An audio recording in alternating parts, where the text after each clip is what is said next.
Mi nombre es Corelia Susana Vázquez Salazar, soy la directora de Fundación Mulier, una organización que se busca impulsar el acceso oportuno a derechos de mujeres migrantes o en condición de movilidad humana. Además, soy abogada en Colombia y Venezuela y tengo un poco de experiencia en todo el tema de migración y género.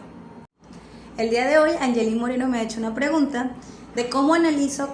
las estructuras familiares antes y ahora. Y realmente eso me ha hecho cuestionarme y darme cuenta, pero sobre todo analizar la realidad en la que actualmente vivimos.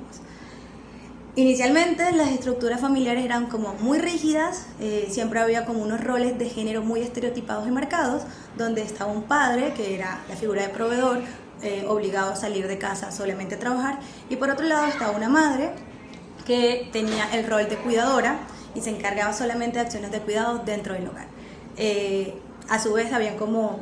muchos hijos, eran familias muy numerosas en ese entonces, era muy bien visto familias que lograran establecerse económicamente teniendo muchos hijos, pero adicional a eso también habían familias como extendidas que incluían a padres, abuelos, hijos, primos, hermanos y demás.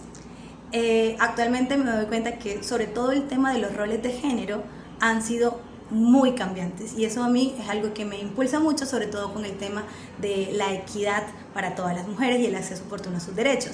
Hoy por hoy los roles de género seguimos trabajando para seguirlos aboliendo, pero en su defecto la gran mayoría de las mujeres son mujeres proveedoras, son mujeres cabezas de hogar, pero también son mujeres que salen día a día a trabajar.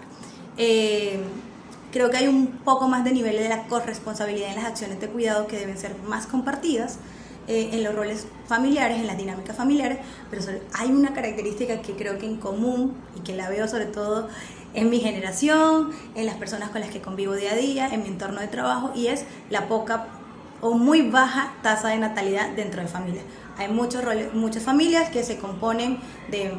parejas, ya sea del mismo sexo, también como parejas homoparentales o parejas un poco más diversas, familias más diversas, perdón, y a su vez eso también nos da un indicador de que muy pocos son los niveles de embarazo o muy pocos son las familias que están teniendo hijos. Deciden en su defecto tener mascotas, viajar, disfrutar desde otro punto o invertir su dinero en otro punto porque consideran que es un gasto o una inversión un poco más elevada tener un hijo al mundo y garantizarle el acceso oportuno a sus derechos.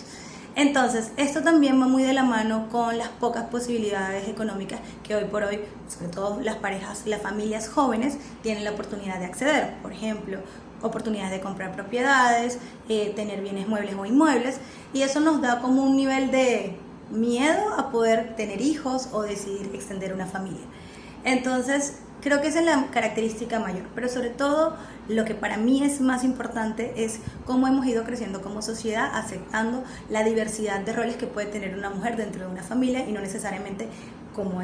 anteriormente era para procrear. En este punto las mujeres están tomando las riendas, seguimos luchando por el acceso oportuno a nuestros derechos, poder decidir sobre nuestros cuerpos, que si bien es cierto Colombia ha tenido grandes avances en todo el tema de la participación, de la inclusión o garantizar la equidad o la paridad de género en muchos ámbitos, tanto públicos como privados, pero también en los roles de familia, eso no está pasando actualmente en todos los países. Entonces siguen habiendo muchas brechas de género que hay que seguir aboliendo, siguen habiendo muchos países donde simplemente también ser de una identidad de género diversa puede ser delito y no se les está permitiendo ni siquiera a las parejas del mismo sexo poder contraer matrimonio o en su defecto poder adoptar.